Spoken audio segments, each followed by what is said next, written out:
Any public comments about items that are not on the agenda? All right, new business. Presentation of the preliminary proposed fiscal year 2025 budget. Good evening, Commissioner Draycott, CFO. So this is just a real preliminary look at numbers. The estimates in here are just estimates through the middle of June, trying to project to the end of the year. As you get more solid information for actuals, that's going to impact the reserve balance that you're going to see reflected in that 2025 calculation. But know that that's going to change as we go through the year. This is the preliminary trim ad valorem numbers that have come from the state of Florida, the Department of Revenue. And we're looking at an increase of about $500,000 from last year in net revenues. Again, that's preliminary numbers, although historically they haven't changed significantly between preliminary and final. And that number calculation is based on the current millage. This is looking at all of the funds all of together. It's the 2022 actual, the 2023 actuals, and those are audited numbers. And then there's the 2024 adopted budget compared to the 2024 amended budget. That amended budget number is as of last week. The 2024 estimated to year end, that's just using actuals and then trying to project to year end. It's very difficult to do that, especially with capital outlay. And then the 2025 department budget, that is what the department directors have put in based on what they consider to be optimal performance. But they know that, that's going to probably come down a little bit, but if money wasn't a factor and they could function at the highest level of service, that's what it would take. Question. Yes, sir.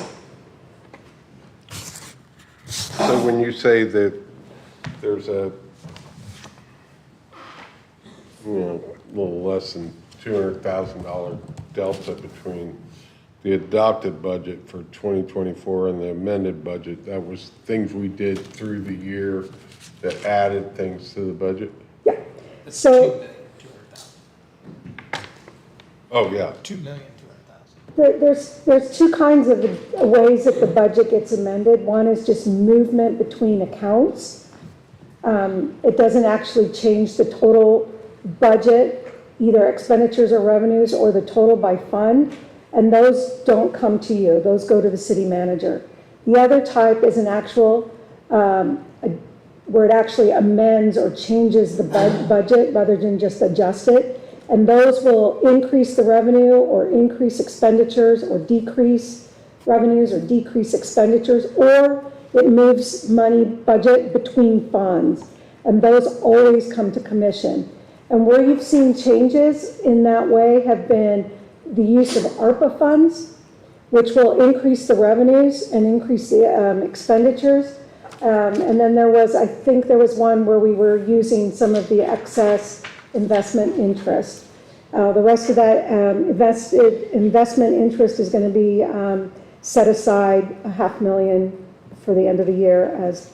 So that 2 million, 100 and something thousand and change, you can explain?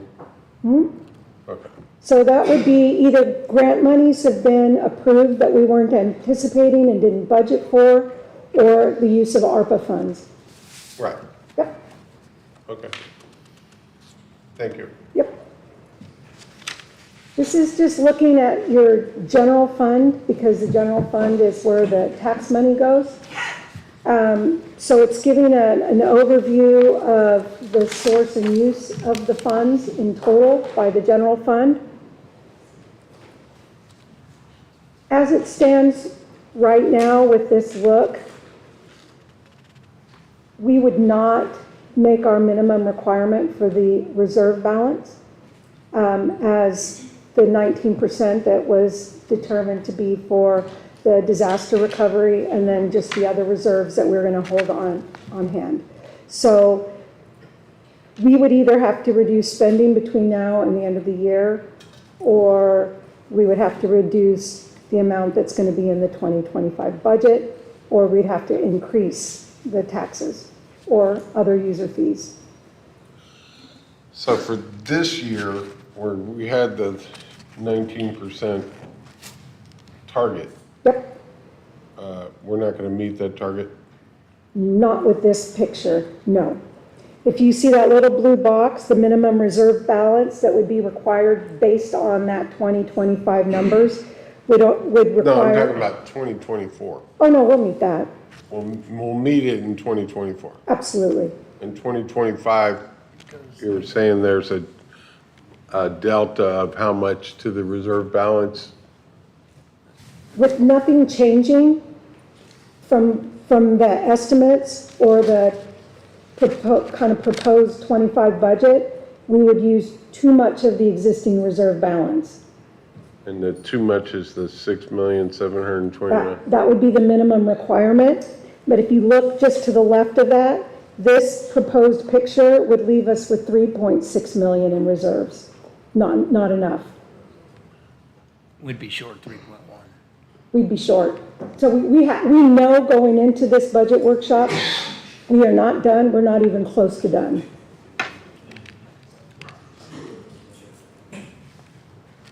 Thank you. Yes. This is just giving that same kind of picture, but on the individual fund level. I'm going to go through them really quickly, but I wanted to make sure that you guys had that in your handout so you can look at them and have time to see those numbers. This is just the sources and uses by fund. So this is the community redevelopment and the expenditures, building permits and inspection fund. These are the special revenue funds. The capital projects improvement fund. This is the bicentennial park project and whatever's left for completion of the city hall. And this is the utility system fund or the wastewater treatment plant. And the stormwater fund.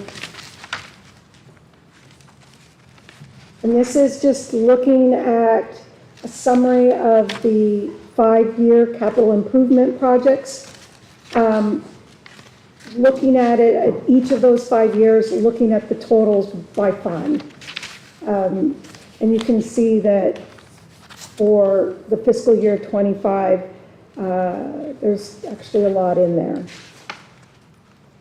When you look at the packet that is kind of thicker, not the PowerPoint, but the other packet, that whole packet is these fiscal year 25 CIP budget numbers with all of the justification, explanation, comments from each of the departments as for what they put into that budget, what makes up that 48 million, and why they put it into the fiscal year 25 budget. So talking about the CIP budget, Yeah. it goes from 2025 to 2029, and we're showing the fund numbers, which doesn't really tell us a lot, but anyway, we can track those back. So 2025 is 48,000. Million. 48 million. 2026 is only 16 million. 2027 is 19. 2028 is 11. So those numbers are going down. And then 2029 goes to 8 million. So why is the 2025 CIP budget, multiple times bigger than the follow-on years? So a large component of that is in the general fund, there's 5 million for the fire station too. There's also the muck capping is in the general fund. And that's, I think, 12 million. So you've got some really big numbers in there. Now with the capping, that is grant funded, so there's offsetting revenues to that. But those are, so for example, the muck capping project, it's an estimate for how much they think is going to be spent in fiscal year 25 versus the outlying years. We don't actually know, and right now we're a little delayed in starting the project anyway. So we're gonna have this meeting again, right? Yep, you can have as many of these budget workshops as Okay, you well, would like. we already are required to have at least one more, right? No, there's no legal requirement for budget I workshops. believe we would have one more.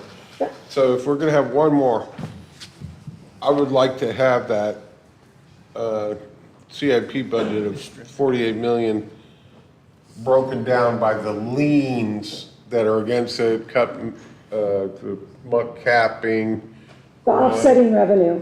offsetting revenues. Yep, To bring that number down to something, that's more in line with the follow-on years. And if you're only talking 12 million there, that only brings it down to 36 million versus the next year of 16, that's still a 20,000, a $20 million delta. well, 5 of that is the fire station. Was any of that the water, Brad's, Brad's is on the one that says 431, Fund 431, that's Brad's. okay. Yeah, but how much of that 16 million is something we're gonna get back? About 7. About 7. So, all I'm saying is, Understood. bring it back where it just doesn't, like, in your face say, wow, how come we're spending 48 million this year and we only have to spend 16, and in 2029, we only have to spend 8? Yep, I will do that. And when you look at the packet where they put in the notes, most of the directors have tried to identify when they have projects that have grant funds. But it's in the details there, rather than just summarize for you, but I'll bring you a summary. Right, right. I mean, all I'm saying is the summary can be, this is what it is, but these are the liens against it, and this is the bottom line number if those liens come in. Yep. Yep, I can do that.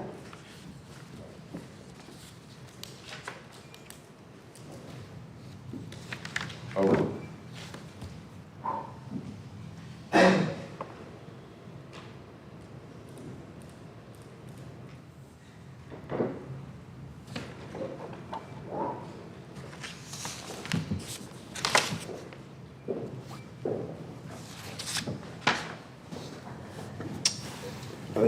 Is that it?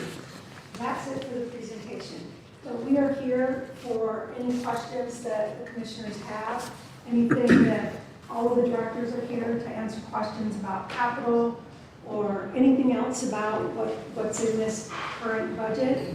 I didn't bring all of the detail for all of the years because it's like 200 pages. And it's difficult to read, but I do have a version of that if you do want to see it. So I'll just start asking questions. I'll start with the city manager. And you can defer to whoever you choose. When I came on this commission, which we won't talk about how long ago that was, for economy of scale, we pave the roads every 10, 15 years, you know. And now we're in this mode of piecemealing paving the roads. And they're not getting any better. So I haven't gone through every line item on this budget because I just got it handed to me. But is there a good chunk of this to pave our city roads? I'm not talking A1A, I'm not talking 520. I'm talking about our actual roads that if you don't have a plan to repave them, you're gonna end up spending a lot of money on, pothole repairs. Yeah, so, so A1A and all those, that's, It's on state- FDOT. yeah, you're talking about local. So we have we have miles and miles of city roads. We do, and so just recently, there was a lot of emphasis on studies of the paving.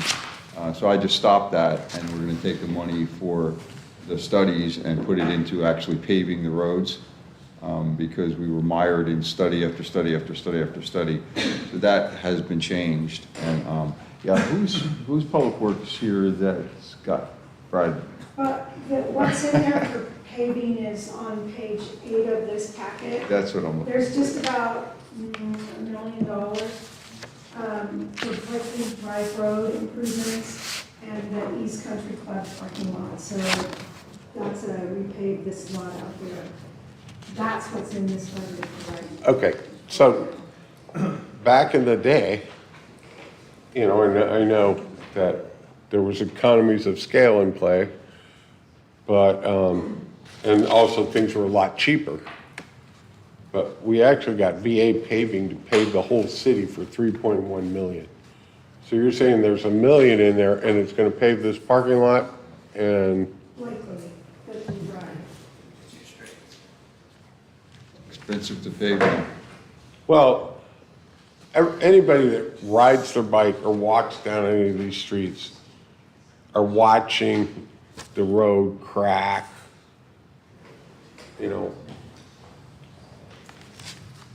And then I don't know what even if you paid for studies, you should have got some preliminary results that should have told you sooner or later, or, the condition of the road and recommendations, but, that's a basic piece of infrastructure and running the city.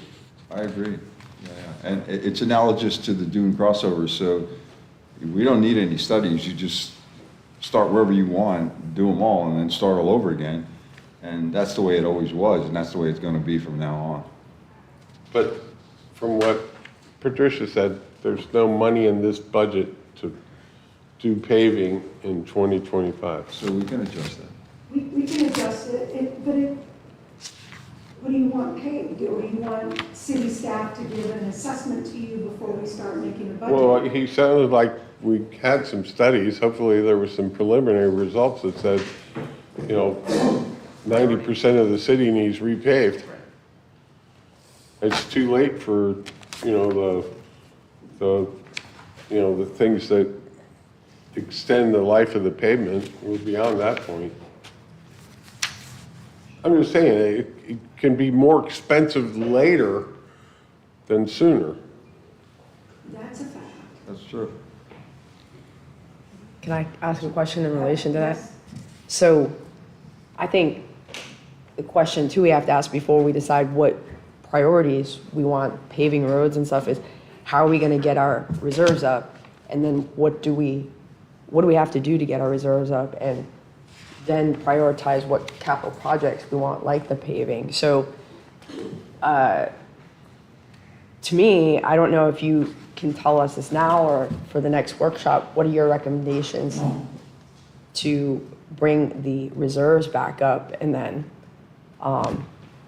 and then how do we prioritize what we need to do as far as capital projects go? And I mean, I know it's given millage rate, So, but I mean, we can save that for another meeting. I think that's the big question. well, to just give you kind of just a rough sort of look at that, to go up by 0.25 from existing to 6.4144, that increases the property tax roughly at $200,000. Do we also know what's gonna be on the tax rolls this year? I mean, next, for 2025, that we're not, That was the preliminary trend.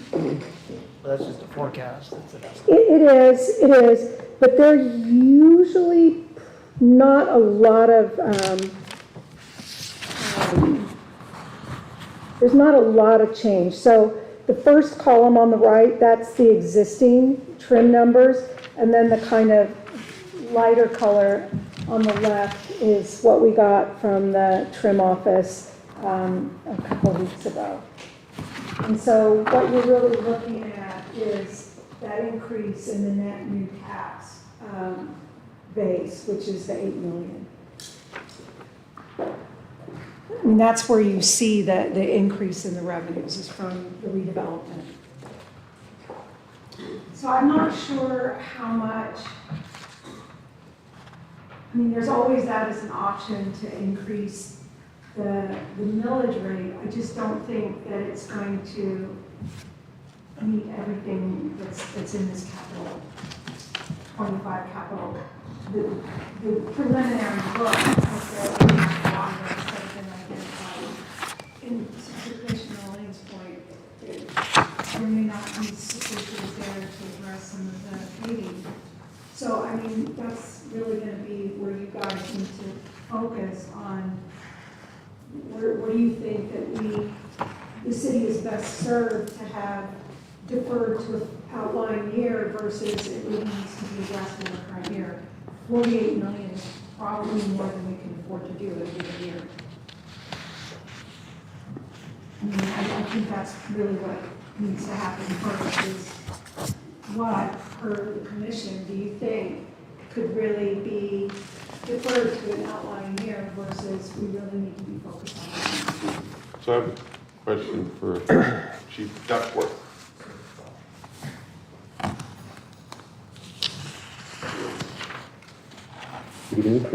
So I know that these numbers for your department weren't just, just throw some numbers at it. I'm sure there was a lot of thought that went into it. And my question is if that budget stays for fire, including the money for, replacing the North Station, is that sufficient to keep us safe from a fire EMS and yeah. paramedic standpoint and staffing? Yes, sir. It was, we wrote this budget as if all situations being perfect and ideal, this was the unbalanced, for lack of a better term. We used basically everything that is addressed with that. If the fire station gets their pre-planning, I think it's 150,000 for doing the plans and development of that station.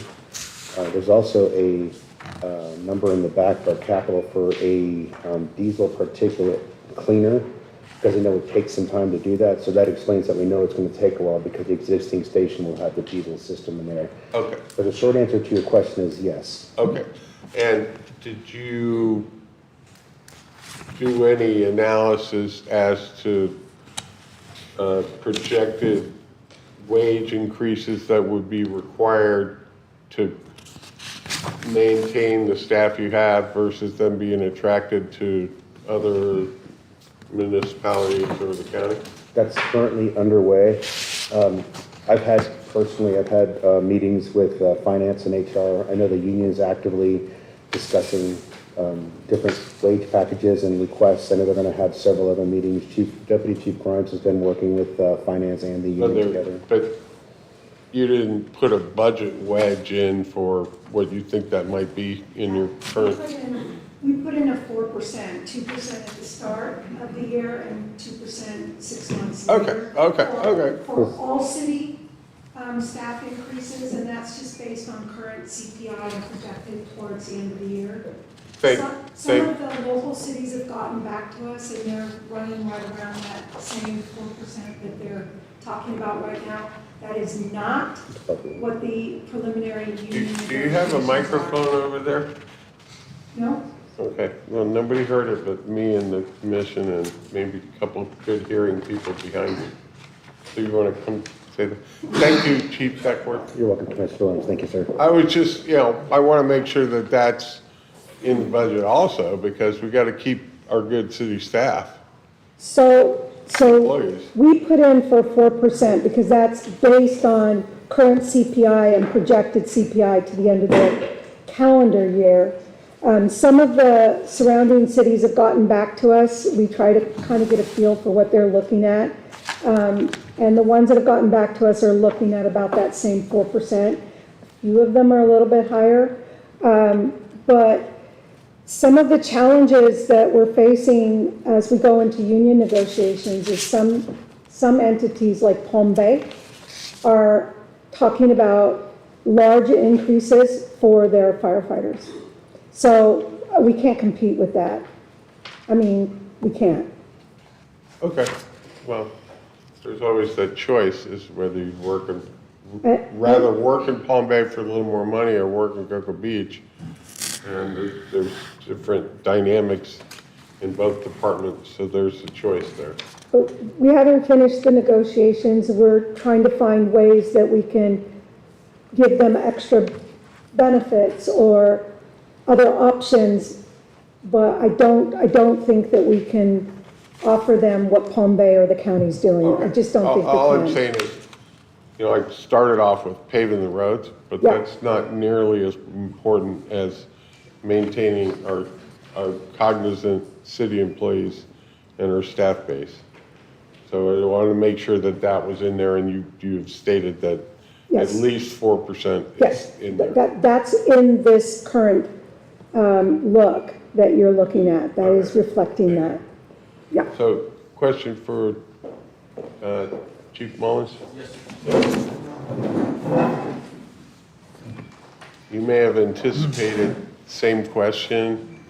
I would be silly if I did not, Commissioner. Okay. Yes, So you have formulated your budget to be able to protect the city, run the police department, maintain your equipment, and have a hedge against keeping your employees. Yes, sir. Okay. That's important. While you're up there, let me ask. I see you have a lot of vehicles here for replacement or adding to the fleet. Yes, Mayor. Do you guys know what does it currently cost you right now to maintain the vehicles that you have compared to what it would cost to buy new ones? So the cost to maintain is going to be a Jonathan question, which I will let him speak to because he has the software now that tracks that. That's not available to me on the PD side, but I do know that that software was only recently instituted, and it's not going to be as full of data now as it will be a year from now, 2 years from now, 3 years from now. So, Yeah, that is correct. We just started this software about 8 months ago. Okay. So it's gonna take time to get some history in it, to actually see what it's costing on these cars. But the main reason that we're looking at the number of cars is we've got 7 that these would actually be replacing that have close, 6 of the 7 have over 250,000 miles on them. So whenever they get that many miles, we just run into a lot of maintenance with them. Yeah, so do you know if then for the past 8 months, what you've spent on maintenance for those police vehicles? I would have to pull the numbers. I can pull what we've spent on each car and get back to you on it. Okay, and then are you, well, maybe Patricia, I don't know who to ask about this one, but remember we had talked about some of those government auctions for vehicles, mowers, trucks, this and that. Is anybody actually looking into that? Because I do see a lot of mowers and gators and stuff like that, that we could save 15,000, 20,000 here and there. Thank you, Jonathan. Yeah, I have not, but we are not opposed to that, especially if they're close enough that we can get Jonathan to take a look at them. And then, like I said, there's a guy that we can talk to that is familiar with doing these auctions, and we could maybe hire him as a consultant to, do this with us. I see $1 million worth of vehicles here, and I'm kind of thinking, I tried to push this a year ago to see if we can even look into getting something, we just haven't even tried yet, so. Yeah, and most of these vehicles are actually related to the police vehicles. And last year, a lot of those vehicle replacements were deferred. And so right now, Chief Mullins is really kind of dealing with some challenges with the vehicles. And, you know, I was recently asked about the idle assets. And so Jonathan explained what they were. There's a certain number that he keeps on hand. I think it's a total of 6 for marked, and then there's, I think, 2 that are unmarked that are to be on hand for when a vehicle breaks down and has to go into the shop, he can keep the officer on the road and functioning. There are a few that are sitting idle because the officers they're going to be assigned to aren't yet cleared to be in the vehicle alone. They're still doing the ride-along, their training. So the thing is when we don't have the vehicles on the proper replacement schedule, and Jonathan has put that together, he's been very careful about making sure that we make those vehicles last as long as possible. But we don't want to find ourselves in a position where our officers are trying to respond to a call and their car just breaks down. So we want to make sure that we're not pushing that too hard where those vehicles become unreliable to our officers. I mean, it's one thing for like administrative staff. If our car breaks down, it's not like it's going to be a big deal. It's a different issue when it's the police officers. And so when you look at the vehicle replacement, almost all of those vehicles are to ensure that the police vehicles are functioning at optimal performance. Jonathan, how often do you have debilitating vehicle issues with the police? We have them quite often. We're even having them with the new Ford Explorers. We've Right. got 2023s that are going back to the dealer. And we had one that stayed at the dealer for 2 weeks. And during that time, we got to keep officer in spare. And we're getting a lot of recalls, and the dealer keeps them 2 or 3 days, so we got to keep officers in spares, and we got to have enough of them. And whenever we get a recall on one, it's not just one, we got 8 of them. Yeah. You know, so, and we got to schedule them to get them in, so. So is it about even with the older vehicles and the newer vehicles? No, well, it is. The older ones, we're having issues with them because of the high mileage and the Transmissions, rust issues pretty much. and stuff like that on them, so. I mean, as we start building the comprehensive plan for buying assets, we should be seeing a reduction in the maintenance side of it. I mean, Yeah, not you just should. cost, That's, right? I mean, that's the plan. I mean, I think we gotta start getting the data somewhere, but Well, that's right. there has to be an offset in maintenance budget for buying If we capital see, you know, if we see that the maintenance is getting high, then we, Right. obviously, but if the maintenance isn't that high, we might be able to push it back another year. So it's in the plan itself, Mayor, that every 8 years or 100,000 miles? I saw that last replacement year. Anyway? I know we pushed it off last year as well, I know. Yeah, we had 7 in the budget, and I think we got 2, and those still haven't arrived yet. So, we're still kind of hurting on those as Yeah. well. And if we replace them, we'd like to pull them out at 8 years off the front line, and them that we pull off, we don't get rid of them. They actually become spares, and the ones prior, we Right. get rid of them. So we keep them around 10 years, actually, total. And then I see also some vehicles for like, maintenance vehicles and stuff like that as well, machinery, Yes. 4-door sedans. Or is there a problem with our current maintenance vehicles as well, or as far as like just our They're public just the works? age of them, just the age of Just them. the The other age. vehicles that I have in there, most of them are over 15 years old. Okay, And we have a lot of rust issues. That's the main thing we fight. The mileage is not the main concern, it's the rust issues. We Okay. got a 2018 van that the whole center part of the frame is rusted out. And it's just from the beach, just the solid air. And that's what we run into with them, so. Okay.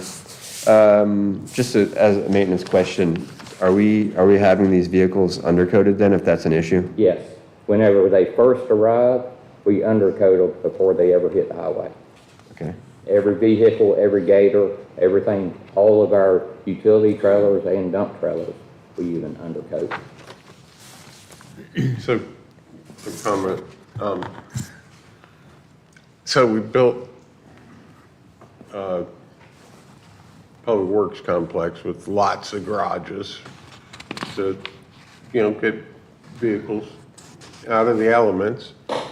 But that's, maybe 10, 12 hours of the day, if there's places to put them all. And the rest of the time, they're out here in the salt air like the rest of your cars. Even if you have your car in the garage, if you drive around very much, you're out in the elements. So it doesn't negate it that we have those covered areas, but the good thing about those covered areas is you don't get caught with that dew point in the morning where you automatically get moisture on the car. When they're undercover, they don't hit that dew point. The other thing is, Mayor,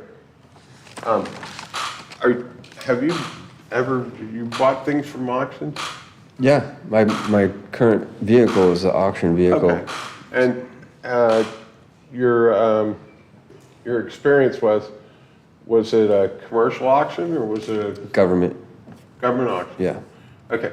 And they gave you a half-page, one-page description of the vehicle? Yeah, but if you know what you're looking for, like I said, there's a guy I know that deals with this stuff. Okay, I'm just saying, they give you a one-page description, the mileage, blah, blah, blah. Running and a video of it running and stuff like that. Right. Yeah. And then you go to the lot and you can walk around it. Yep. It may not have been started up for you. They will if it runs, yeah. Okay. And then you didn't buy it sight unseen, but you don't know until you drive it if the bearings are good, if the Yeah, but when you're buying bushings and all that stuff. when you're buying a vehicle for 2% of its original value, like who cares if Well, you I got don't it? think we want to buy vehicles for the city that are 2% Well, of their value. what I'm saying is they're still And good. Jonathan, fix them. They're still good. What I'm saying is get 20 spares. they can't sell them. They can't sell them because they're government auction. They're selling them for they have to sell them at 2% of the original value, no matter what condition. If they have 500 miles, 5,000, or 50,000, that's as well as I know. A lot of government buys stuff and it just sits and it doesn't get used. There's lots of auction vehicles like that. And I'm not saying we have to do our whole fleet like that, but I'm saying if we could save I don't think 50 that here, 20 government- there. That there's more than one type of auction. And the government auction is not gonna be, as close by and attractive to our needs as, other potential auctions. I mean, you see things on Auto Trader, you see things on everything else. I mean, yeah, there's some good things to be had out there, but if you don't, if they If it's a roll the turd, car. don't buy it. If they roll the car in front of you and they go, okay, who's bidding what, and the next thing you know, somebody buys it, I've had my experiences with that. And we have looked at some auction stuff.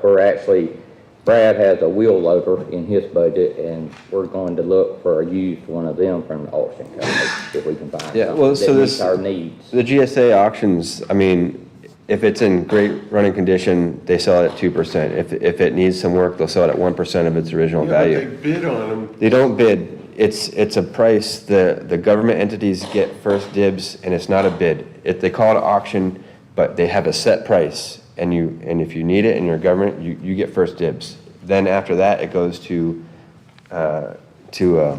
former military businesses.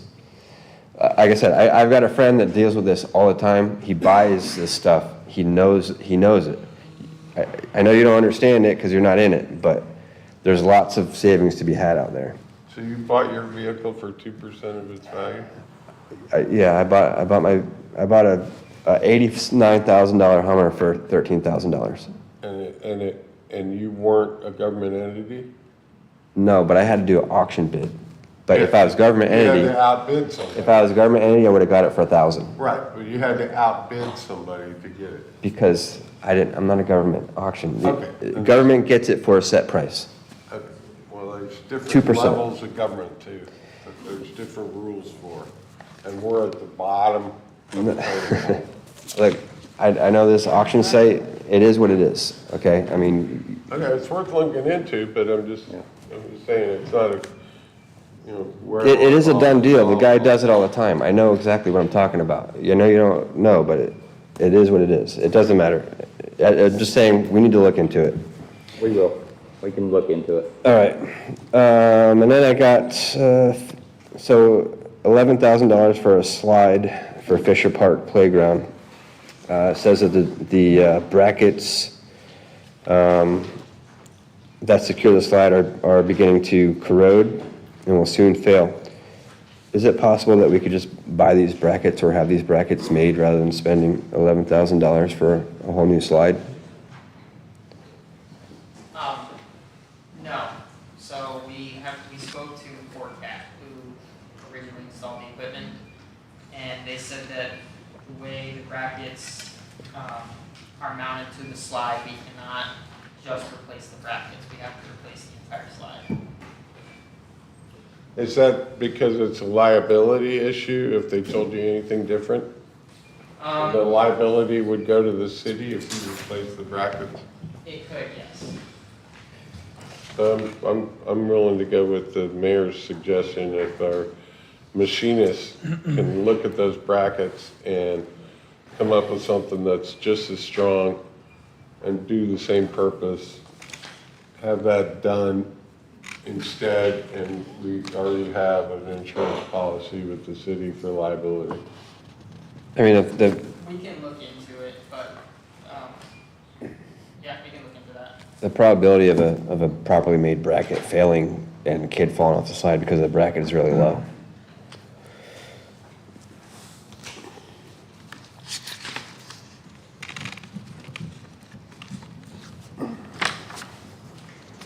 I guess I'll bring up one other thing. It hasn't gone through the land management committee, but there's people that believe that we should do some invasive plant eradication at Maritime Hammock Park. It is getting kind of overgrown with a lot of invasives. I like the park.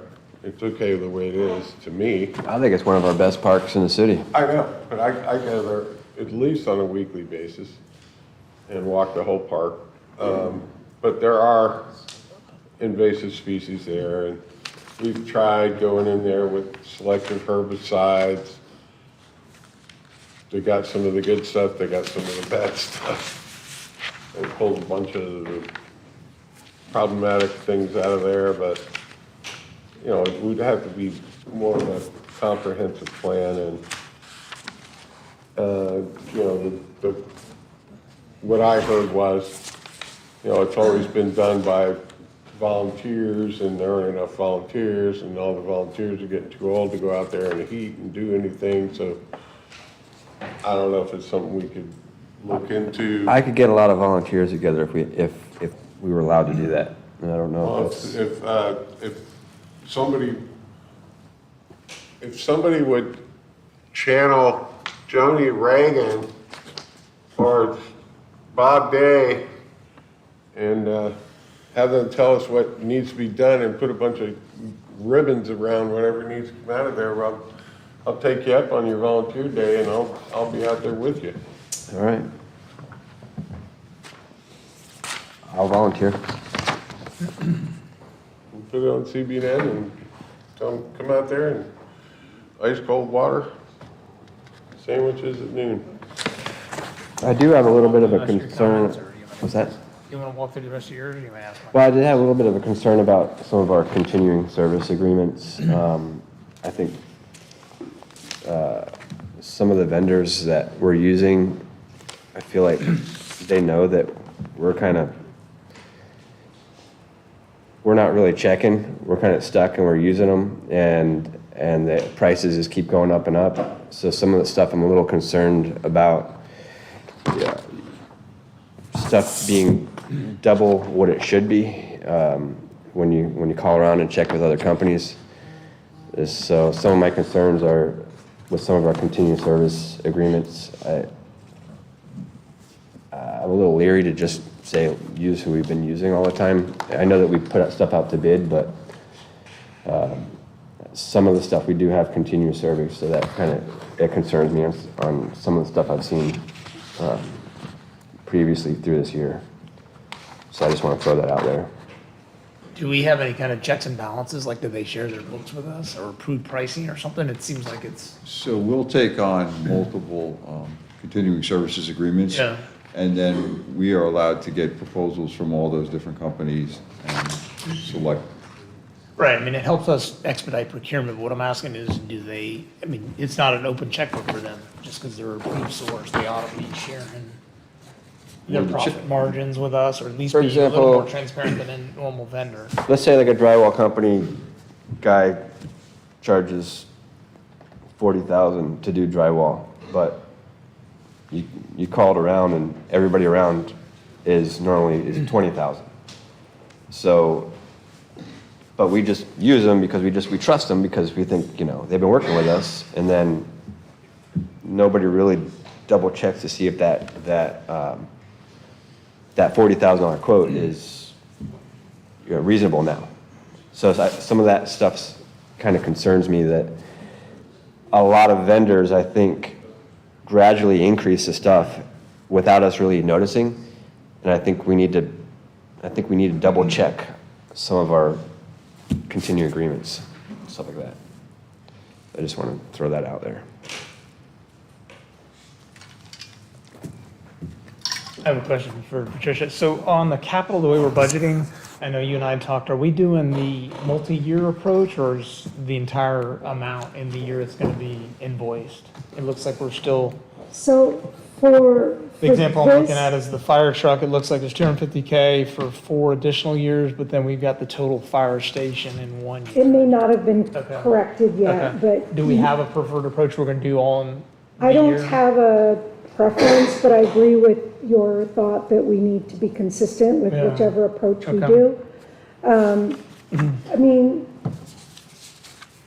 I don't have a problem when we break it up, especially for a project like like the muck dredging, where the capping, where we know it's not gonna be completed in a given year.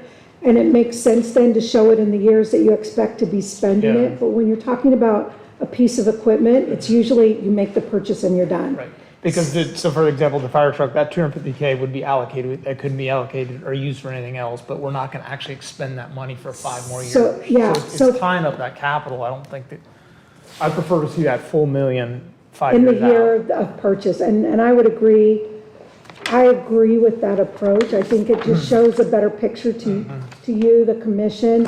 What are we looking at truly for the cost when it's gonna go out the door? And you're right, 250 this year is not gonna be going into a new truck. So, Hang I was just gonna say, but what you're telegraphing is 250, 250, 250, 250. In the final year, we're gonna spend $1 million. So you're basically telling us that we're gonna need $1 million in 4 years, is what you're saying. Exactly. Okay? Yes, So I think what the vice mayor is saying is, why don't we just show the $1 million in 4 years? agreed. Well, yeah, but then now you know there's a bow wave. At Well, I $1 mean, million. okay, so I'm just bringing it up. There's no way we're gonna spend $5 million for a new fire station next year. So that's the alternate approach, is putting it all in a single year. So all I'm asking is, let's be consistent so we can get an outlook. Right. I would prefer to have it in 1 year and Okay, just smooth it well, now out. that there's understanding of why there was 250, 250, 250, 250. See, the kind of the problem with that is if you put 250 in this year that you're not gonna spend for 5 years, you're now kind of showing that as reducing your reserve balance, but you're not gonna actually spend it. But like I said, what you're trying to say is, it's almost like a piggy bank. You need to save, you need to have that money so that 4 years from now, you'll have the million. It is, and that was the concept when that was asked to present it that way. So when our fire department was asked to present it that way, that was the reasoning behind it. But what it does do then is it basically removes that from the current year as available funds for other projects. Okay. It doesn't change the fact that at some point, we're gonna need to spend $1 million on that Now we project. all know. I guess I should explain that, I'm sorry. So, I mean, is the 5 million, do we think we're gonna have a location identified and have the design done and built in 25 for the fire station? We have the location identified. Where is that gonna go, and We have the location identified, yes. where is it? Do we It's know? Mobley Park, which is, it's a triangular park a little bit north of the 520 intersection. On the east side of A1A? Yeah. Yeah, okay. Just past the Modi Yes. Medical Plaza. Yeah, Yeah, yeah, And yeah. that property where Wizard of Oz wanted to move, and now they're moving to Orlando. yeah, got it. So fire's on board with that location Okay. too. so. But the 5 million's not gonna happen next year, right? We haven't started design. I think there's an easy one right there to move that out to 26 probably. Can I expand upon the truck thing? That changed, but Patricia and I talked about one of the things, and Justin Grimes, Deputy Chief, that the trucks are like a 3-year build time. So what we're talking about doing is if the truck needs to be replaced, let's say in 2029, maybe in 2026, we could put it on the budget, and that would give 3 years, because unfortunately, every year, the cost keeps going up so substantially. So, for instance, the ladder truck that we bought, it's gone up $750,000 since we bought it in 2021. So the earlier sometimes we can buy these trucks and get in there before these rate increases. So basically, if we lock in a price of a truck in 2027 or something, it may not arrive till 2030, but we'll be paying 2027 price for a 2030 truck. So we have to put a deposit down basically. We don't have to This put a doing- deposit, just do an agreement. Right. So Right now, the vendor that we're using allows us to put the purchase order in and start the build, and we don't pay anything until delivery. So it gives us time to save, so I think that was just a bit of an oversight or something, because that was what we were gonna do moving forward, was find the year that we want to replace the truck, and then bring it to you based on the lead time early, so that would give us, because like I said, it's 36 to 40 months to build a fire truck now. Unfortunately. That's why we have a budget, and then we have a capital improvement plan. Yeah, So the capital improvement plan, 4 years, would have that $1 million or whatever. yeah, And if we approve the capital improvement plan, which is multiple a year, then you can pull, let's say, pull the trigger. You can go forward yeah, and it's good, because with making that contract commitment, because we just passed the capital improvement plan that had the purchase price 4 years from now. yeah, I think the 250, while we were doing that was before, with the last city manager. So what we talked about in the budget, our last budget meeting, which will change, was that instead we were gonna project the year the truck needed to be replaced, then go back and look at the lead time and bring it to commission based on that lead time. So again, yeah, if it's, the truck needs to be replaced, I'll just use 2030. In 2027, we would come to you and say, this is the price. We can enter an agreement, and that would give us 3 years to come up with that money till the time the truck is done. And you get substantial savings because you're paying, like I said, a 2027 price for a 2030 truck. So that is really the plan that we're trying to do moving forward. So hopefully that helps. this is a public works question. The Dempsey Park seawall, was there this is $240K? Wasn't there some warranty repair or something with that? Is that, what's going on with that?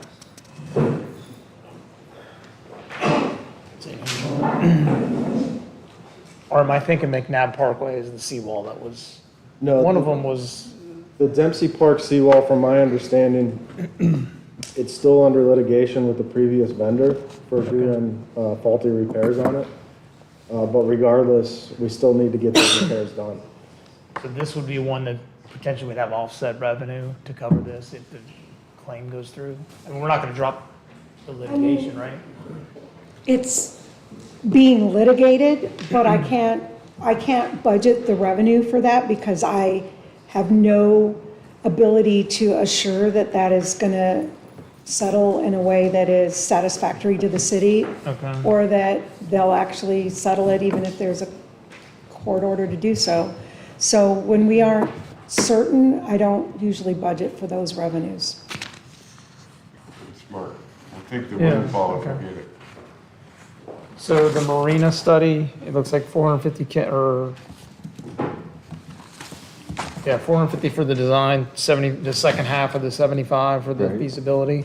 We want to put that in 24, are we going to have, we're going to invoice the 75, right, for the feasibility study, and there's going to be some churn, and then fund the design right behind that. Do we have any preliminary read ahead on the first half of that? If we're getting, even in the ballpark, or any? It was actually less than that. It was like 370 something, I think, What is- but Well, I guess, Hang on. are you asking, what did we get for the first $75,000? This is the second 75, but what I'm saying is What did we get for the first 75? the first payment. well, of they're the still working on that, feasibility study. so. Well, I would wait till we get that. That's my point, is this is the second payment, and then we've already got a follow-on 450K earmarked for whatever comes out of that finding or that feasibility study. Not enough to build it. No, that's site-ready, pull the trigger, plans, permits, everything. So that's ready to go. Well, So I I'm think, not willing to put any more money into that until I get the results of the first I mean, 75. That's where I was going. obviously. So, let's- But if it does look feasible, we wanna pull the trigger sooner than later because that's a time-sensitive, issue. Just because of the stuff at the port closing down. on the golf course maintenance for the sprinklers, is this carry forward from last year, the 800K, or is that a second phase of that? That, there will be a carry forward of 800 from this year. Because we didn't But accomplish that no. scope? And then this 800 that's in this budget is for the second part. So there was the plan to do 9 holes in fiscal year '24, 9 holes in '25, and 9 in '26. The vendors weren't available in the spring, and so the golf course manager is recommending that we do all 18 in the fall. We can actually get a better price if they're doing more. And also because this is their off-season, so they'll be available, and again, there'll be some savings. So we're planning to carry forward the 800 from this year and do 18 holes. This is the second 800, and then the budget was executed. Yeah, You think so we we're can do that budgeting, this year? yeah, so we're budgeting in '25 for 9 holes, and then we're gonna carry forward for 9 from this fiscal year and do all 18 in the Got it. fall. That is the proposed plan. Okay. That's it for me. Oh, on the, under fire, the rescue craft, do we need this in there since we got that Ground Zero donated, or what's the plan there? This was in the budget last year, but we got, Sorry, so we had budgeted for this upcoming year, and then once we got it from Ground Zero, so yeah, that'll, we'll pull yeah, that. that'll be gone. Gotcha, okay. Yep. Yeah, you guys ask your questions, I've got this immediate, so these are my immediate questions, but I'd like to dig in. The Bicentennial Park, Don't miss those fireworks. are we set to have that started so that we can get these grants? Is that still moving forward? Yeah, so we're good.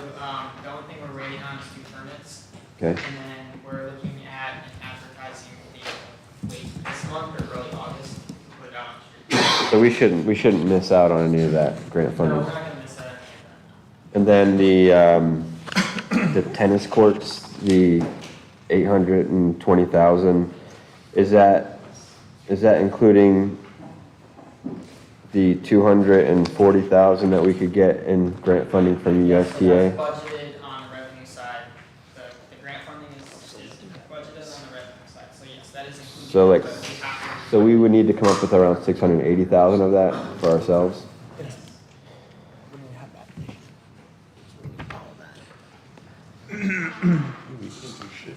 Yeah, I know. They just said he would pay the parking lot for $1 million. Right. Is that USTA is contingent, that those grants contingent on us doing this other stuff first? I was just told my voice is too quiet. You want me to go up to the podium? Yeah, okay.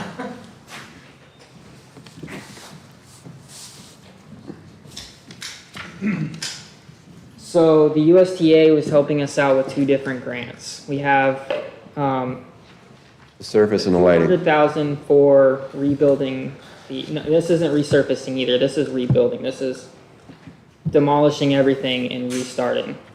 Resurfacing would definitely not be $820,000. But the $200,000 grant, we've already been approved for that through the USTA Venue Services. That is also contingent on stormwater improvement plans that we do and a lighting improvement plan. So we have a lighting design that we had done, and we're ready to move forward with all of that. That's all done, and then so we have that, and then because we have to do a lighting design, they helped us with a $40,000 grant that goes towards the lighting. Scott, Yes, sir. you're talking about these tennis courts? Yes. 5 years ago, we redid all the lights in that tennis court. They don't work. Yes, but the problem is that all the light poles are not meeting USTA standards. It's a safety hazard where they're at. So the safety standards say that nothing can be within 10 feet of the playing lines, and none of those light poles, you have these big solid concrete light poles, and all of the shade structures are well within 10 feet of the outside playing lines. USTA will not give us this grant unless we meet those standards. So their grant is how much? 200,000. How much do we have to spend? 680. Yeah. But the lights are functioning as they are? The lights are functioning as they are. They will not help us with, they will not give us this grant though if we, Well, I thought that was just for the lighting grant. what, no, so that 820,000 is for the lighting and the court rebuild. Okay. It's all lumped into one. But I saw there was a 40,000 And for the the- lighting grant and a 20,000 for the, Yes. or 200,000 for the rebuild. We Yes. bought ourselves back into this USTA contract, and now it seems like they got us over the barrel for 800 and something thousand dollars To be compliant. because we don't meet their requirements. When we had a guy before that, we put up new lights and we resurfaced the courts and everything was happy. And it's like, it wasn't gonna cost us another $820,000. Yeah, I mean, so there are the lights are functioning. Let me go back to the lighting, right? So the lights are functioning, but they are rough. The wiring through the lights and that electrical, the contactor box that it goes to, it needs to be replaced. We do have constant problems. We have bats that live in those concrete poles. The tennis players and the tennis professional is constantly complaining that the lights are not efficient enough for the players. We've So- probably spent $20,000 this year just on lighting on that thing probably, right? I don't know the exact numbers that we've spent on repairs, but we have spent a lot of money in repairs on those lights. Well, when we went from, the halogen, incandescent, whatever you wanna call them, to these And this isn't USTA giving us the LED lights, estimate to rebuild. all we got was praise about how bright the lights were and how much better the play was at night. And now it's no good. These are complaints that we've been getting for years. And it's not the USTA giving us this estimate to rebuild the courts. This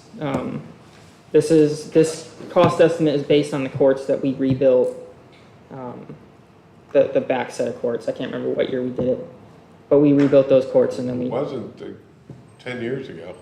no, it wasn't. No, it was, I don't know, it was maybe 3 years ago, something like that. I know, but we're gonna rebuild tennis courts every 5 years? We're not rebuilding the ones that we rebuilt. We're rebuilding the six that are left. I'd rather pave roads. So that's where the numbers come from.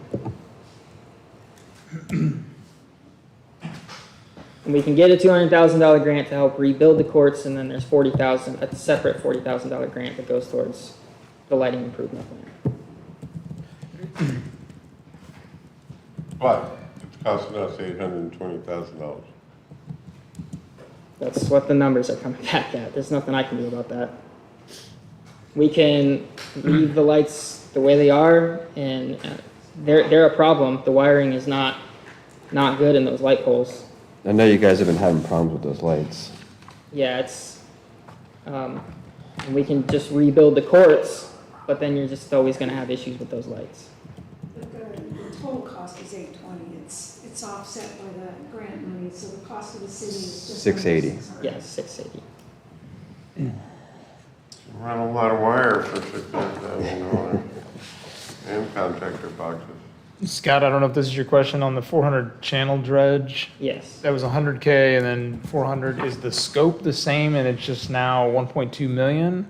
Or what's, and what I'm referring to is last year's capital budget had 100,000 in there. Have Yeah, we grown so- the scope or is it just that much more expensive? So the 400 channel dredge for phase 1 of the project, it was, I think we put 100,000 in there. I don't think we Yeah. spent quite that much. 100, 'cause 400, 400. Yeah, we got a 50-50 match grant with Find. Okay. So, that's all done. Now we have to move forward with construction, with the actual dredging. And the engineer's opinion and probable construction cost came back at the 1.2. So, the plan is to ask Find for more funding. I know we discussed that a little bit. Yeah, and Scott,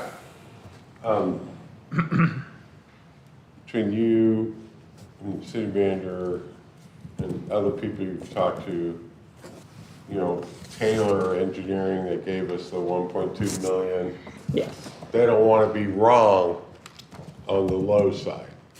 yes, They want to be wrong on the high side. yeah. Yeah, so chances are it will come in under that. Right. And then, do we need to apply for we've already socialized Yes, so, as of the June 25th meeting, that we are going to be applying for a fine grant as a follow-on to our bicentennial for this year. And do we need to have that number refined with the contractor before we apply for the grant, or do we apply for the grant against the 1.2, and then if it comes in cheaper, we negotiate with Find? well, we can, It's a 50-50 with Find, right? yeah, it doesn't have to be 50-50, you just, yeah. Well, they actually told us at the meeting that because it's public access from Ramp Road Park and all the neighborhoods and all that, that we're eligible for a 75% grant. Whether we get it or not, and stack it up against everybody else. Yeah, But 75% of 1.2 million is a lot. yeah. And then if do we apply for the grant against the 1.2 million and then see how that plays out and then put it out for bids, and if it comes in at 900,000, we get 75% of 900,000? Yeah. Is Yeah. that how it works? Yes. It can work either way, and we would rather bid it out and get solid numbers so that we don't monopolize money that other people could potentially use. But we're trying to do a workaround to keep ourselves in the mix because they have additional money. We talked about that. Yeah. And we're gonna meet with them. We're probably gonna go up to DeLand, is it DeLand? It's somewhere up in Volusia County, the next meeting. Yes. Yeah, and we're gonna go before them, and they're willing to work with us. So if you So- get a, so another thing, if you Skip, get a is- bid, if you get a bid, it's good for 60, 90 days to 90, yeah, normally. 90 days. Okay. But it gives you a real number. Yeah, and so, we've done a lot of I dredging. just don't want to be a city that goes out for bids on stuff, and then people put all the trouble into giving you a bid and go out and run the canal a couple times and take measurements and all that and do all the research and then come back and say, oh, we were only kidding. No, we won't do that. We have good relationships with dredge. We've been doing dredging for a long time. That number, I understand, you actually used to do the dredging. exactly. Now look at me. We're going way back now. Yeah, I mean, it has to go out for bid. This was just their opinion of probable construction costs, so it was a budget number for us to use, but it's gonna have to go out for bid anyway. When we put it out for bid, then we'll have real numbers that we can go to find with. Okay. So the permit has volumes in it, and that's what they're interested in. How much muck or sand bottom are they taking out of there? That's really a driving factor. on Right, the but cost. we have the permits now. Yes. It's, Okay. permitting's done, yeah, we're Right, all right. ready to Yeah, go. there's just a little lag between the construction money and, we just have a lot of things in that bubble that have to fit together, so we're Want on me it. to go to DeLand with you, let me know. Okay. I see we're spending $100,000 for a LED message signboard. I guess Talk a little louder. $100,000 for a sign for Sydney Fisher Park. Yeah, are we able to, is there anything we can do to mitigate some of the problems? I see that there's like a side missing on it. Could we Yes. put a new side on it and maybe mitigate some of the problems with it, or? No, because it's not just the aesthetics of it. The electronics of it are all messed up. Like, it doesn't work well with how IT, it doesn't work well with IT. It's just dated and old and deteriorating from the inside out. It's not just the exterior aesthetics. So it's an antiquated variable message sign, the Okay. ones that you can Yeah. put whatever you want on there, and it's seen its day. So, Okay. Is it possible you know to the repurpose it in a spot that doesn't get a lot of water damage? Possibly. I mean, I doubt it. It's like I said, like the electronics in it are shot. You can't, Okay. it's hard to even get it to say anything. Okay. apparent. Are you aware of the genesis of that sign? What? Are you aware of the genesis of why that sign's there? No, I'm not. You're talking about the one that changes, says different things? yeah. It's actually good for emergencies and all that stuff. I think it's a good thing to have. I'm just saying 100,000 seemed a little steep, I but. won't go into the genesis then.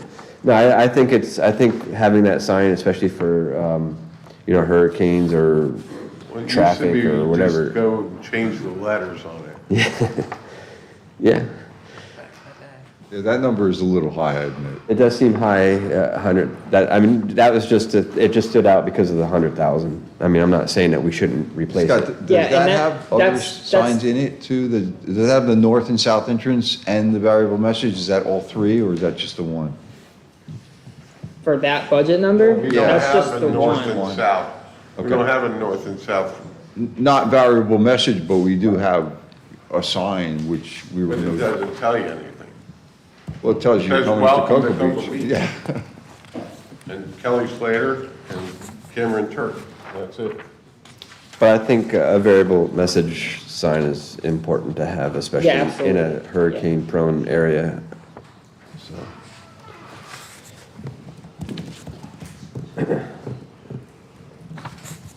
I think that's, I don't know anything else right now, I'm just still looking through. Obviously, this is my first time looking Yeah. through this as well, so I was away and,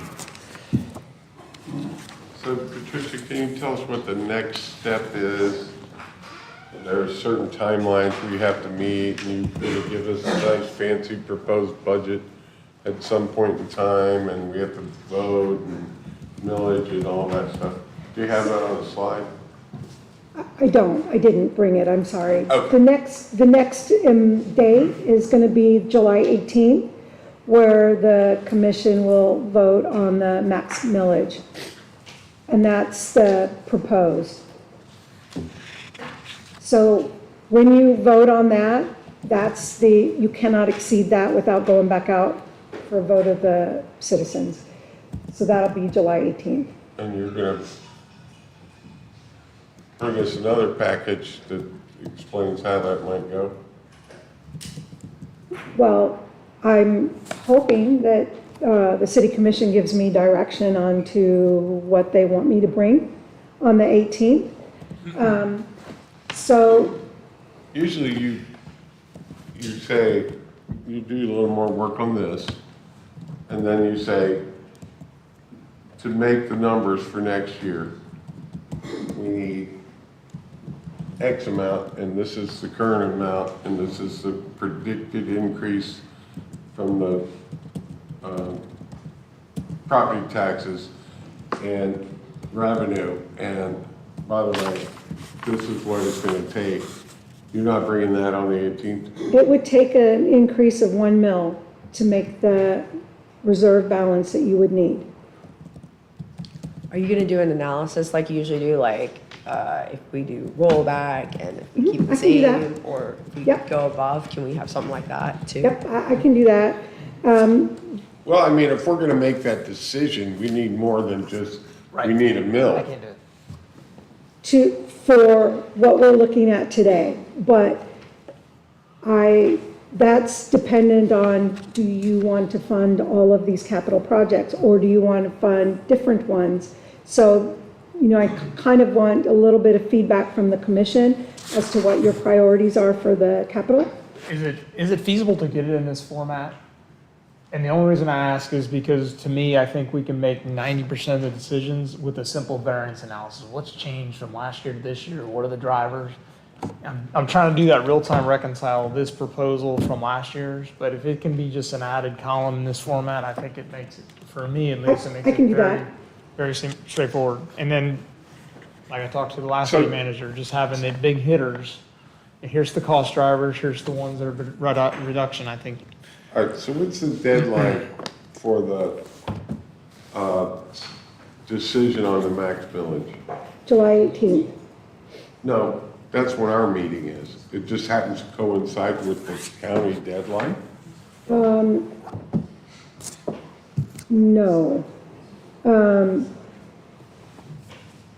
So, without a calendar, I'm sorry, I count the days, but there's a specific number of days from July 1st. I think it's within the first 30, I don't remember. I'm sorry, I just don't remember off the top of my head. I'm sorry, Commissioner. I can send you the whole trim Right, timeline. but what I'm saying is, we want to give you time to work on stuff, and he just asked you to, do a Most, little revamp on the budget, and we need to think about some stuff. And there's potential, we could have a special meeting where we could go over the budget again and then vote for the millage rate at a meeting that's not on the 18th when we're covering a whole bunch of other city business. Before the deadline. okay. Yeah, there's kind of a lot to think about in 2 weeks. I mean, we won't even be able to discuss it from Well, and now till then. Yeah, I definitely want to have this out there for the residents too. I don't think anyone has access to this. So definitely have that timestamp for that, visibility. So what I'm suggesting to the commission is to have our meeting on the 18th. Anybody in commission reports or whatever can ask questions if we want to say stuff in the sunshine about what you've thought about on the budget or whatever. And then have a follow-on meeting to a special meeting with the city clerk, Michael, and be able to focus just on the budget, and then at the end of that discussion, set the millage rate. I think that would be valuable. Yeah, I think it's better than just at the end of a drawn-out July 18th meeting with stuff that we didn't get to discuss for a month. That's piling up. And, at 8:30, 9 o'clock at night, then just throw a number out of a hat on the millage rate. I agree with you. Yeah, gives you a chance to digest. So let's pick a date there, Patricia, for a special meeting. You guys know how I'm gonna vote. No millage increase. No, I'm not gonna vote for millage Put that on the increase. record right now, and I think we can challenge it and go lower. You can talk to her. Oh, I know, but I'm telling you guys, I'm putting them. I don't plan on voting to raise the millage.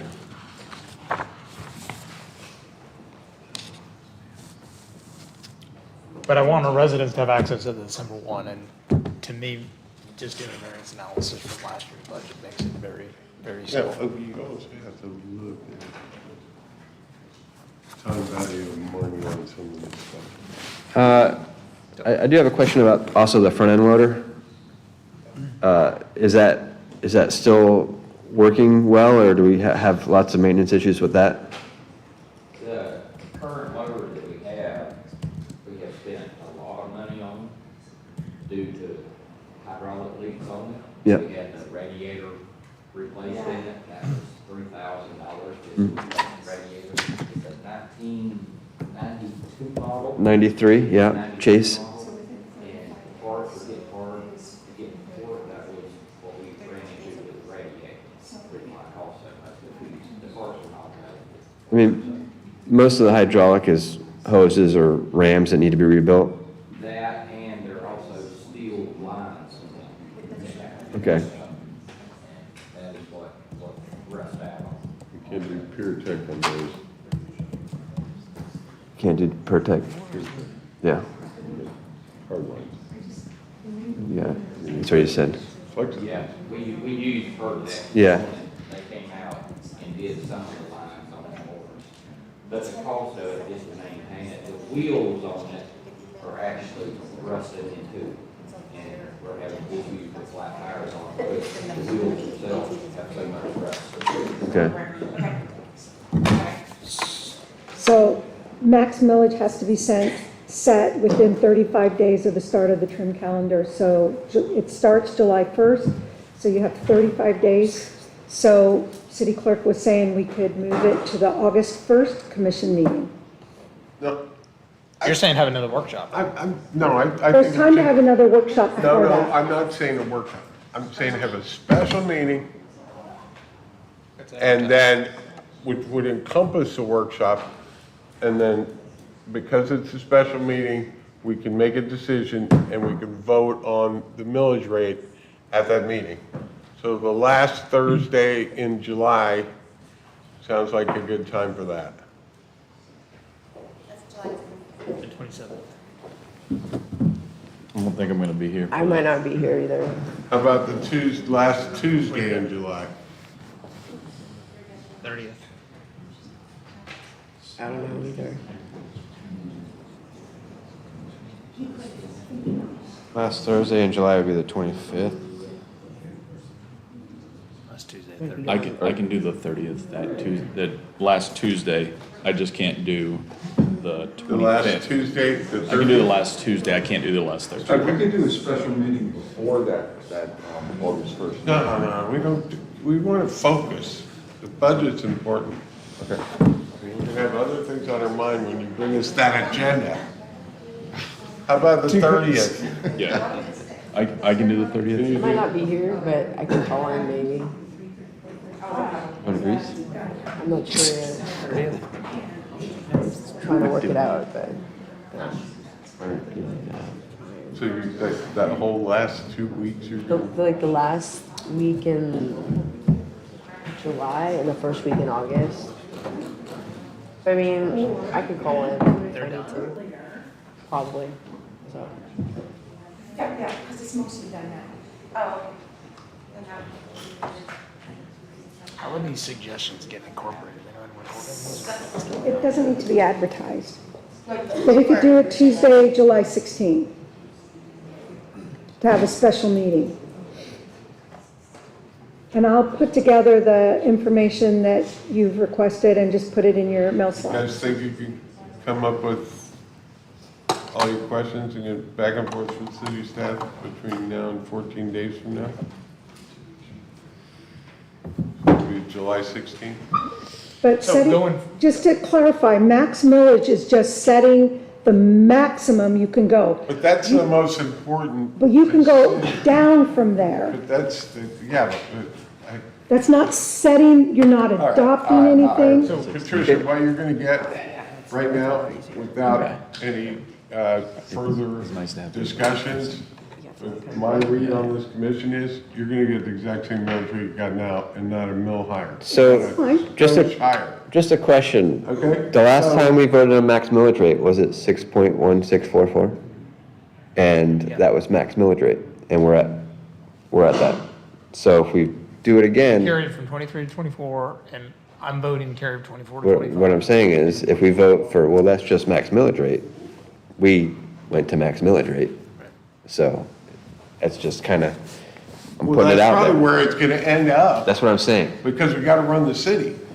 But the thing is, we need time between now and then to massage whatever you feel like needs to be massaged to try to keep the city running through FY '25. So what do you need for inputs to make these suggested? There's been a lot of discussions. Are we implementing these, or do you want us to individually send them to you? I think that's the part that's not clear. What is going to be here? I would say if there are specific priorities that the commission has, please send them to the city manager. Okay. And he can share that with the directors. And To me, that's part of what the benefit of this is, because if I have a suggestion that conflicts with what he wants, it's, we're going to be in the same position on So- next Tuesday. So, that's a question for the city manager. And Carrie, where's Carrie? No Carrie? My admin, Yeah, she's home. she's home. Yeah.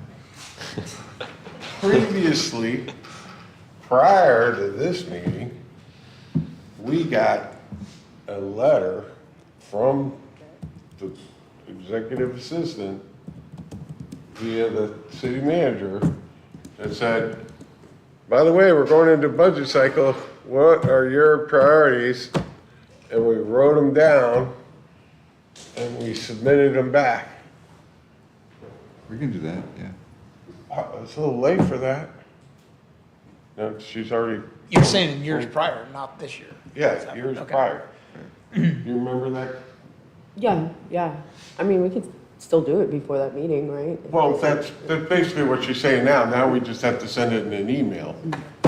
So what, I think what I'm hearing is, I mean, we've got the baseline data right here. We need to digest it in this format. This Send is our just the list of- first list meeting of bidders. possibly Right. a few. So it's, Reconvene we're with- figuring it out.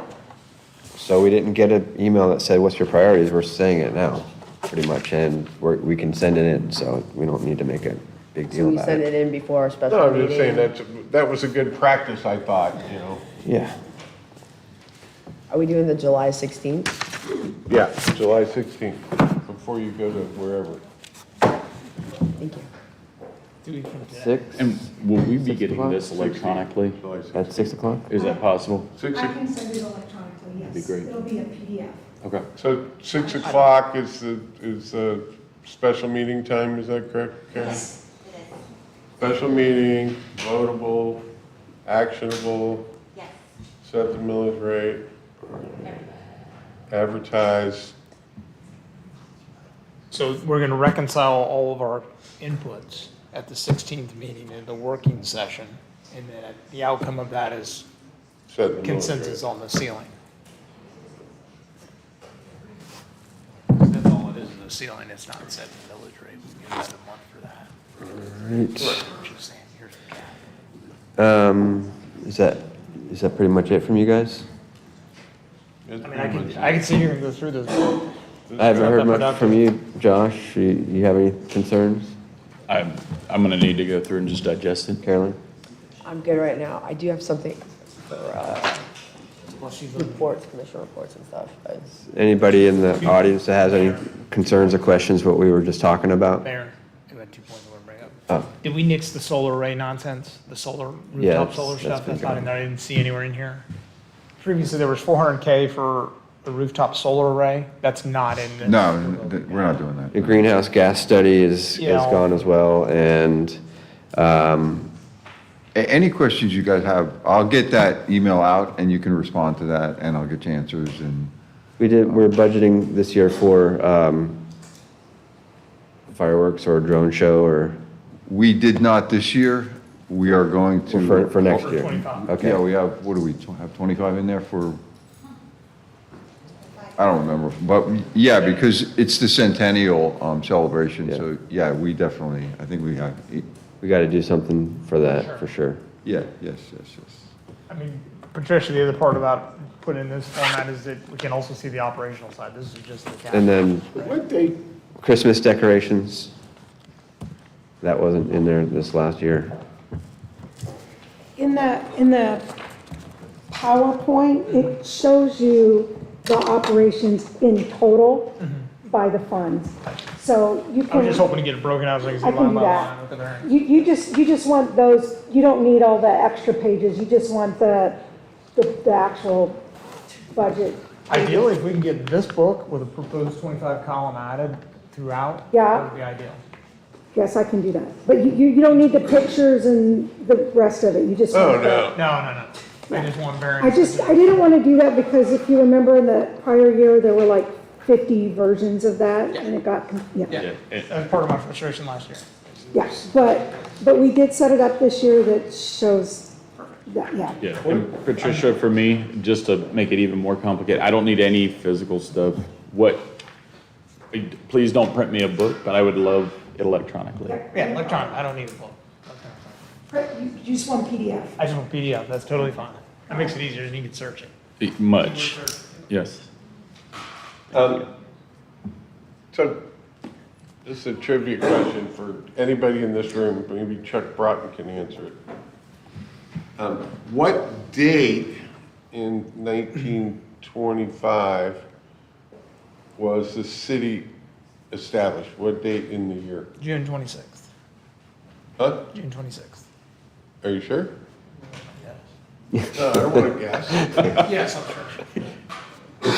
June 26th?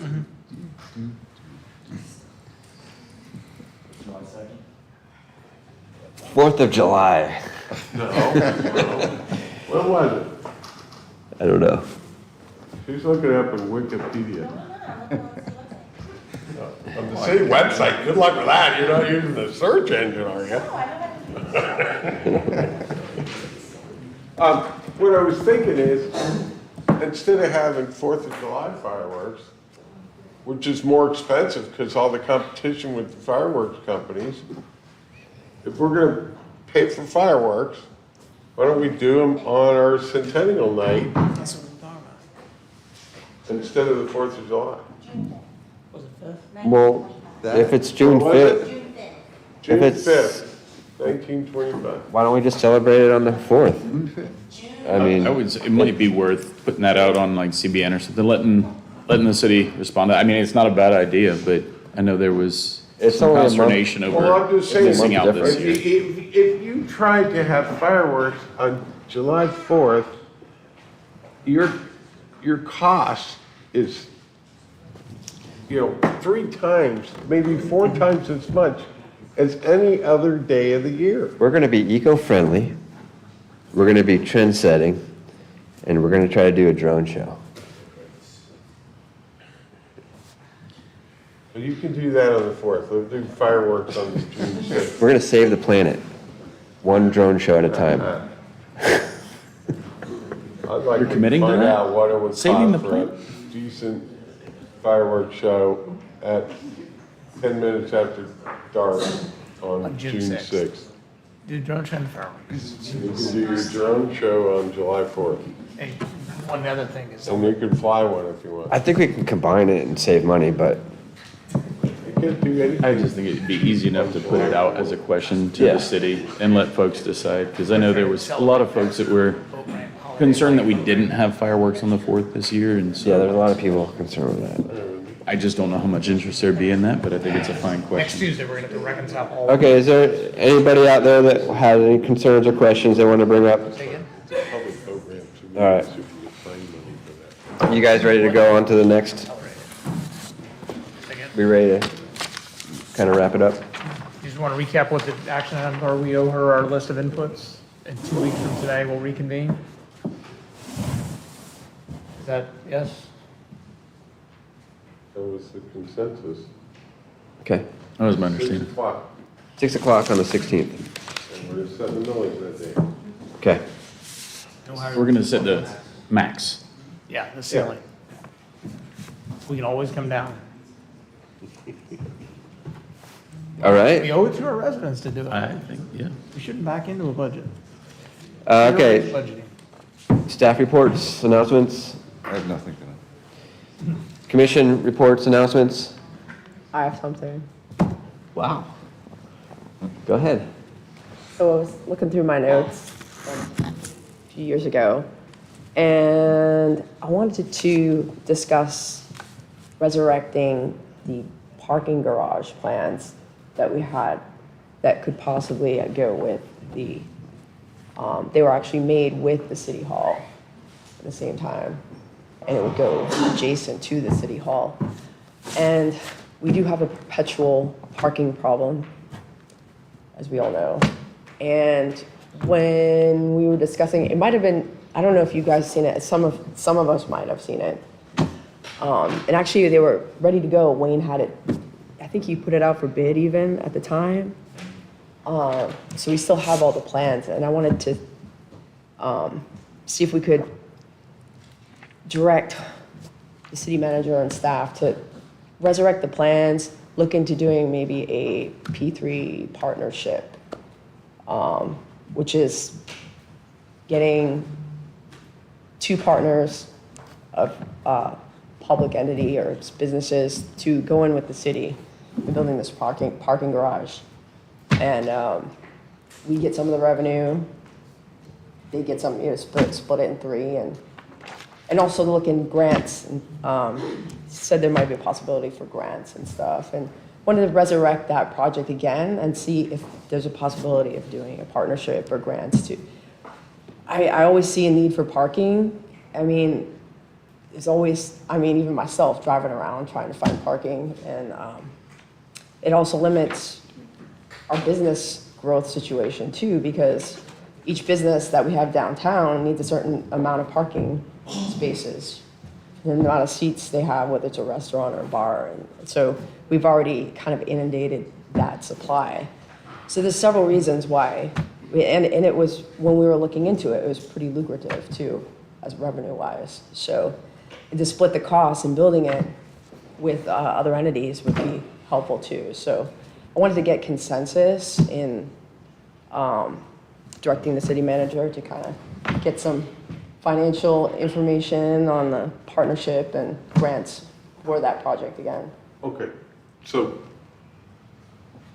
we went through this, you were there, Karen was there, Karen was there, quite a few others were there.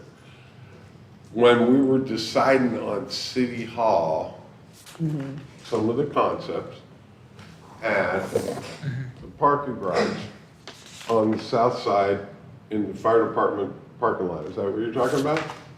That connected to City Hall? Yeah, That's what you're talking about? that parking garage. Okay. So that was already in Jacob's conceptual plan? Okay. But it was integrated with the City Hall at the time, and I don't think that once that was dropped, that I'm afraid it maybe no longer actually integrates with the current City Hall. Might Well, be- actually, Wayne had we were talking about that. Wayne, what did you say about that? It could easily be adapted to. So, yes and no, Skip. So initially, they were gonna, they'd be actually one structure. It would be, a common wall. Right. There still was a design possibility in the future, which we can act now, where there's a breezeway that connects to a parking garage that's maybe 15 feet off the existing City Hall now. So it can be done. Right, with the potential walkway across Yeah, to yeah, the yeah. second floor of City Hall. Yeah, and we can still share the elevator shaft, so we wouldn't have to put an extra elevator and that kind of stuff. But I mean, it can be looked at again, definitely. That was advertised as a design build. We actually selected the contractor, and then we never pulled the trigger. But it was Finfrock, it was the same company that built our current garage. Okay, so what the city commissioner's asking is, it shouldn't be a big deal to go back to Jacobs and ask them to kind of, they're still our consultants? They are, but it might not be the most economically feasible way to go, and I'm not. No, I'm just asking them to tweak their concept to show what used to be there integrated with the current city hall design. If you give me a little leverage, I can get that done way cheaper, and Okay, is that what you're asking for? Yeah, I'm asking. Because we need for to him see, we need resurrect to the- see an integration. I mean, I'm not gonna vote for anything that's not shown that it actually integrates with what we got now. Well, that and the plans that how it could integrate with what we have now, and the possibility of doing a partnership or getting grants to build it. Right, okay. But that didn't sound like yes, this. so we can reach out to possible public-private entities and see if we can put a package together type of deal, I think is what, we're getting at here. And I've already heard of some that have interest in possibly doing that too. So two parts of this is the architecture and the project itself, getting support and money. So. Right, and don't forget, they do have a stormwater area there now for the current city hall. Yeah, we could kind of turn that into a feature and leave it exposed. There's some ideas on that. Okay, all right, well, bring it back at the lowest cost possible, Okay. would be my consensus, city commissioner. But we think we can get that revised proposal for no cost? Or that's gonna cost money to get that design tweak? I think that's what I'm I asking can to get some find out. conceptual stuff where we don't spend a lot of money on it. I'm not in favor of the city spending money. I'm probably not in favor of the parking garage. I'm gonna be a hard sell, so. You guys need to see, but, Take a second look at it and try to convince you otherwise. How's that sound? you know, like, we have an infinite demand to come to Cocoa Beach. If we put more supply, it's just gonna worsen the traffic problem. It's not gonna solve the traffic Should I problem. say it? When we talked about the first parking garage? And we put that off as long as possible. And now we have it. I said, well, what are we gonna do when that one gets full? Are we gonna tear down, well, it was the surf at the time, and build another parking garage? And then what are we gonna do? Tear down Yan Yan's, build another parking garage? And then we're gonna tear down Heidi's, build another parking garage? So the whole downtown is nothing but parking garages? I'm okay getting a concept resurrected, but I don't wanna spend the city money on it. I think if you're, I mean, I think at this point it's not necessary. I can see it being more necessary in the future, but I think if you're thinking about it for revenue, No. I think at Shepherd Park is really where the revenue would be made with more parking there. And I'd rather keep the tourists down there anyways. But I think Shepherd Park is a better area for a parking garage, but I like our downtown limited personally, but we have enough, I think, to serve our businesses as they are, but I do see that in the future it could not be enough, especially with the OG project coming in. That's gonna have more people needing parking for eating and all that, but. So, anyway, what the, Plans are- Carolyn was asking, is does she have consensus to ask the city manager to put something together at the lowest cost possible to bring back to us to look at with the potential for a public-private partnership? And my consensus was yes, and for her is. I'm okay if it doesn't spend any city money. If it don't cost us nothing, I don't care. Okay, so you got consensus. I mean, Well, it doesn't hurt to, if it doesn't cost us, it doesn't hurt to find It's out. already, the plan's already drawn up. So- I've already seen them. And there's 5.4 million in the budget in '29, or it was last year. Okay. I'm glad to be back. I missed my little town. I missed Cocoa Beach. I'll tell you that Athens is absolutely insanely crowded, and it made me appreciate how much room we have and how little our population is. How many parking garages do they have in Athens? There's no parking garages. It's insane. It's, I would never want to live there. But thank you guys all for coming out here and listening to our concerns and questions and all that. And you guys, you diehards out there for the city, the residents, thank you for coming. I'm gonna adjourn this meeting.